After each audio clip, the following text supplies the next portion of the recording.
الرحمن الرحیم۔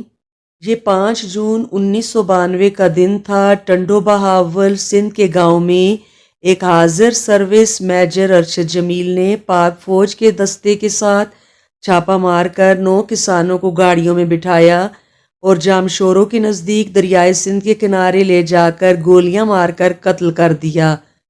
فوج کے ان افسران نے الزام لگایا کہ یہ افراد دہشت گرد تھے اور ان کا تعلق بھارت کے ادارے ریسرچ اینڈ اینالائسس ونگ سے تھا۔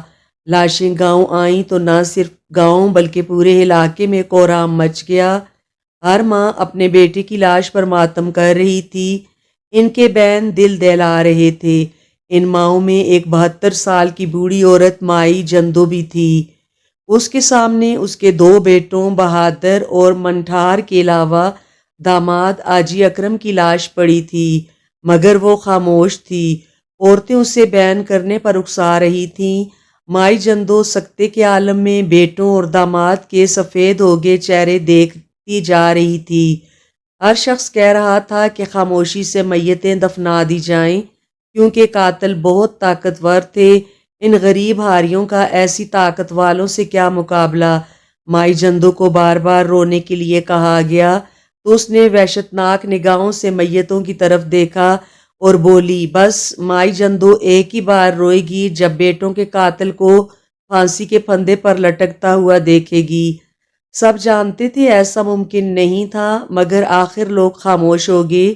مائی جندو کی بیٹیاں کرلا رہی تھیں، مگر مائی جندو ساکت بیٹھی قتل ہونے والوں کو تکے جا رہی تھی۔ جنازے اٹھے تو مائی جندو نے سر کی چادر کمر سے باندھی، سیدھی کھڑی ہوئی اور لہو ہوتے جگر کے ساتھ بیٹوں کو الوداع کیا۔ مسئلہ یہ تھا کہ یہ ٹنڈو بہاول اندرون سندھ کا ایک دور دراز گاؤں تھا اور تب دریائے سندھ کے اس کنارے پر قتل ہونے والوں کی ویڈیو بنانے کے لیے موبائل کیمرہ بھی نہیں آیا تھا۔ ملک اور سندھ بھر میں خبر چلی کہ دشمن کے ایجنٹ مار کر ملک کو بڑے نقصان سے بچا لیا گیا۔ جس نے پڑھا سنا اس نے شکر کیا۔ جب سارا ملک شکرانہ ادا کر رہا تھا تب مائی جندو نے ایک احتجاجی چیخ ماری۔ اس چیخ نے پرنٹ میڈیا کی سماعتیں چیر کے رکھ دیں۔ مائی جندو بوڑھی تھی، جسمانی لحاظ سے کمزور تھی، مگر وہ 3 مقتولوں کی ماں تھی۔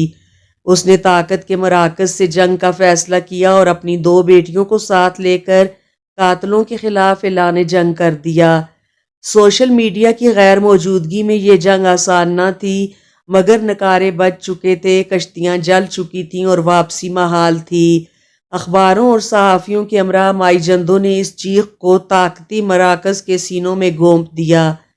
پہلی جھڑپ ختم ہوئی اور گرد چھٹی تو معلوم ہوا کہ قتل ہونے والے دہشت گرد نہ تھے بلکہ میجر ارشد جمیل کا ان کے ساتھ زرعی زمین کا جھگڑا تھا، جس کی سزا میں انہیں قتل ہونا پڑا تھا۔ 24 جولائی 1992 کو جنرل آصف نواز اور نواز شریف نے ملاقات کی اور جنرل آصف نواز نے میجر ارشد جمیل کا کورٹ مارشل کرنے کا حکم دے دیا۔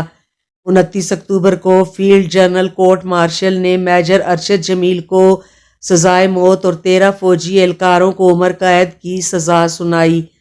میجر نے پاک فوج کے سپہ سالار کو رحم کی اپیل کی، جو 14 ستمبر 1993 کو مسترد ہوئی۔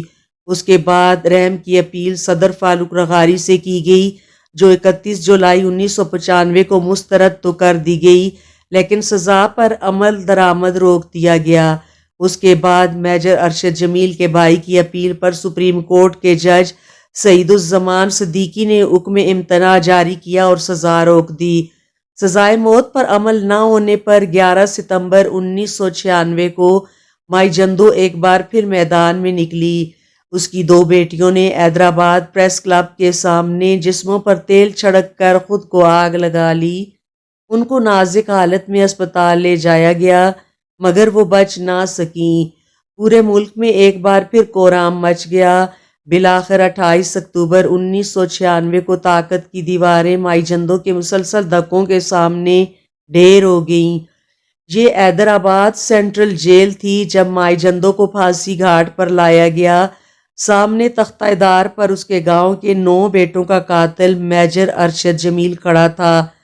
دار کا تختہ کھینچا گیا تو قاتل میجر ارشد جمیل کا جسم دار پر جھول گیا۔ عین اسی وقت سامنے کھڑی مائی جندو کی بوڑھی مگر زوراور آنکھ سے ایک اشک نکلا اور اس کے رخسار کی جھریوں میں تحلیل ہو گیا۔ مائی جندو، تمہیں دنیا کے تمام کمزور اور مظلوم سلام کرتے ہیں۔